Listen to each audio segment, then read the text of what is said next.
In this instance, a minimum 2 courses of lower roof panels are laid through. If possible with continental tiles, lay it out so that the low part of the panel is at the center of the valley.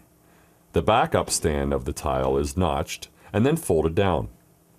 Start with a piece of valley less than 4 feet to ease this transition. Set the valley on the tile in a bed of caulking. After fastening the valley, cut and mold the end of the valley to fit the panel contour. Seal and apply granules on the exposed edges. On a flat to pitch installation, all met tiles are installed on the lower pitched roof tiles first. The back of the last course is cut off to allow the membrane to carry over and down. On the pitch to flat, again as in the hog valley, a filler strip is installed to allow the membrane to run up, over and well past the first batten without creating ice or water damming. With continental tile, eave foam closure is being used to close the opening under the last course and is being set in a bit of caulking as additional protection.